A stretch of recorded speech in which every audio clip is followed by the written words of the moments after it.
Hey folks, and welcome to CarStarz' 10 Wild Facts about Harry's '84 sheepdog Mutt Cutts van in the 1994 comedy movie Dumb and Dumber, as well as in the 2014 Dumb and Dumber 2 film. Fact number 1. As per Grant Garrison of the film's production art department, there were 2 different Mutt Cutts vans built for the film. Although most would never know it, under all that custom add-on shag carpeting are actually 1984 Ford Econoline E350 vans. The main reason that 2 vans were commissioned to be built for the original movie instead of just one was because they weren't sure if a single van would survive the jump stunt scene. However, surprisingly, the primary hero van handled the jump well without any significant damages, so they ended up just using the one van throughout the whole film and left the other Mutt Cutts van sidelined as a backup vehicle that was never actually used in the film. The idea man behind these wild-looking shaggin' waggin' sheepdog vans was the production designer of the film, the late great Sidney Jackson Bartholomew Jr., who came up with the concept designs and ideas of how to bring those designs to reality. Fact number 2. Although I couldn't locate exactly which engine is in the shaggin' wagon, as there seems to be no in-depth articles out there regarding its engine specifications, or even any open hood pictures I can find of the original vans, we can at least tell from watching the film by how the van sounded and performed that it is a gas-powered V8, probably the 351, outputting approximately 210 net horsepower and 305 foot-pound of torque to an automatic transmission.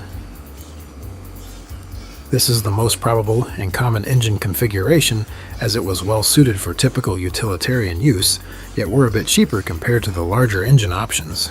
However, at the top of the engine range was the 460 V8, which delivered around 230 net horsepower and a formidable 380 foot-pound of torque, is another possibility, but less likely. This engine was particularly favored for its exceptional towing capabilities and performance under heavy-duty conditions, making it a preferred choice for RV conversions and commercial applications requiring more power output. Fact number 3. The third-generation Ford Econoline van, produced from 1975 to 1991, is renowned for its robust build, versatility, and adaptability to various uses. This generation introduced the tougher body-on-frame construction, which enhanced structural integrity and load capacity. It featured a boxy design with a flat nose, and the engine moved further forward from the previous generations, maximizing interior space and allowing for a variety of configurations. Popular for commercial use, it came in cargo, passenger, and cutaway chassis versions, making it suitable for businesses, schools, and emergency services adaptations. The interior could be customized extensively, with options for different seating arrangements, storage solutions, and even complete camper conversions. Engine options ranged from the 4.9-liter inline-6 to powerful V8s, including the 5.8-liter and the formidable 6.9-liter diesel and 7.5-liter gas V8s, providing ample power for heavy-duty tasks. The E350 Econoline van also offered power steering, air conditioning, and improved suspension design, ensuring acceptable comfort and ease of handling, yet built very tough as well. Its durability and versatility made the third-generation Ford Econoline van a popular choice for a wide range of applications, cementing its legacy as a reliable and adaptable vehicle. Fact number 4. The many modifications made to the van to create this very furry beast were overseen by producers Peter Farrelly and Bobby Farrelly, collectively referred to as the Farrelly brothers, to ensure the end product would fill the very important role of Lloyd and Harry's primary mode of transportation, the Mutt Cutts van, and also be as memorable to audiences as possible, and it sure did just that considering we are still talking about it now, 30 years later. The massive amount of shaggy fur alone is enough to stick in our minds permanently. In fact, there's more than 1,700 square feet of 3-inch shag carpeting mounted throughout the vehicle inside and out. Other notable, meticulously crafted modifications would be the custom fabricated hood cover with custom molded dog nose, aftermarket headlights, custom-made dog tongue, custom-built springy, furry dog tail with custom floppy dog ears on top, and of course those big old custom-crafted flappy rear dog legs that really top off the dog-like characteristics of the van. Fact number 5. And if you think the real Mutt Cutts van is a comical creation, take a look at its cartoon counterpart. Funnily enough, even though I'd never heard of it until stumbling upon it just today, there was apparently a short-lived, only a single season long Dumb and Dumber animated TV series that ran in late 1995 through early 1996. And of course, Lloyd and Harry wouldn't be complete without their famous shag and wagging dogmobile. Although it certainly looks a bit odd, even for a cartoon, it's pretty cool to see their Mutt Cutts van in official animated form, and they even affectionately named the van Otto in this series, interestingly, which can be seen on the van's rear license plate. The quite comical Dumb and Dumber cartoon interpretation of the sheepdog van made an appearance in every single one of the 13 episodes in this one-season show, and yes, I did actually acquire the series on Amazon Prime and sped watched through them all to find that out to be sure. I'll put a link in the description below for those of you who want to check out this wacky animated series. Fact number 6. And for those of you that were able to tolerate watching at least halfway through the 2014 Dumb and Dumber 2 sequel film to see about the only good part of the movie, which was the brief Mutt Cutts van cameo, I do have the details for you on what exactly it was that we saw in that short scene. Fortunately, the sheepdog we see launched up and back down to a bit of a crash landing in this scene was not actually the original Mutt Cutts van, although the real original van was indeed on set and part of the movie in more ways than one too. The van they did actually jump in the 2014 film was a specially rigged and counterweight balanced full roll cage installed stunt van replica, faithfully reproduced to look like the original van, built just specifically for that one and only jump scene.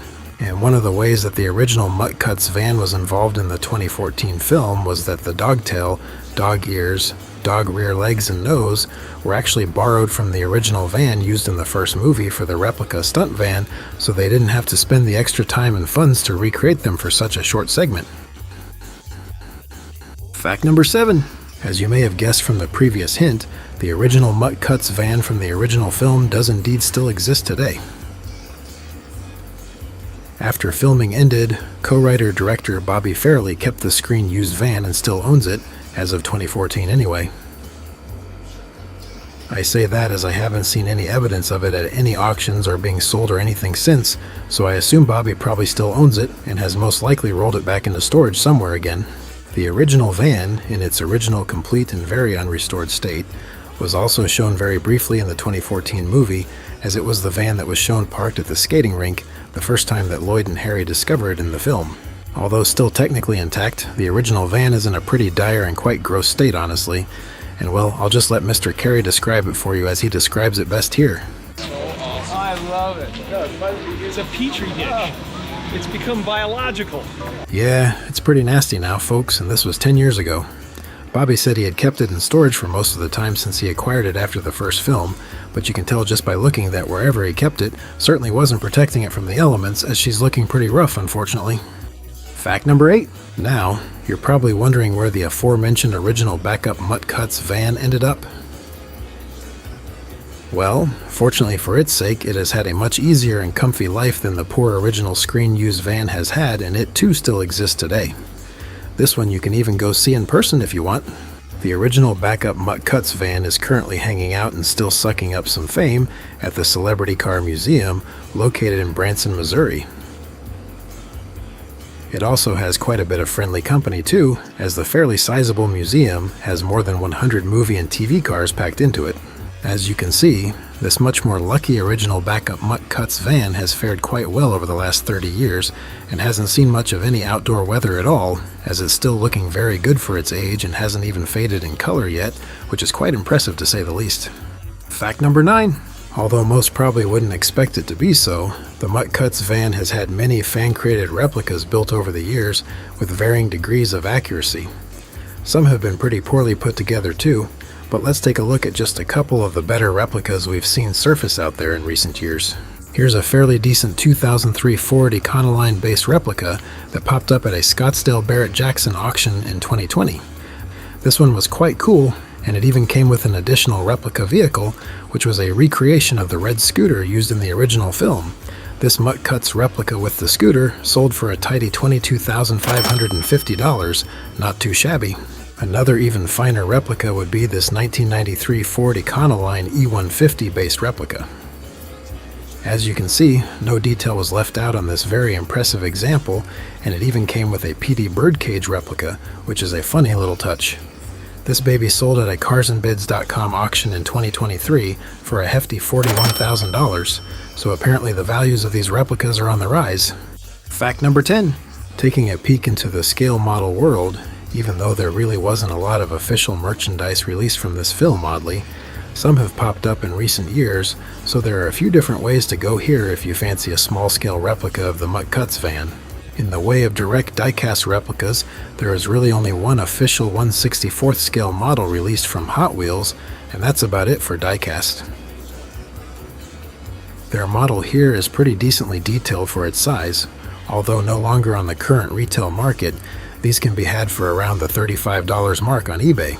Another option, if you don't mind a more comical cartoon-like vinyl model, would be this pretty cool Harry with the Mutt Cutts van toy figure from the brand called Funko Pop. This figure can be had for around the $50 mark on the current retail market.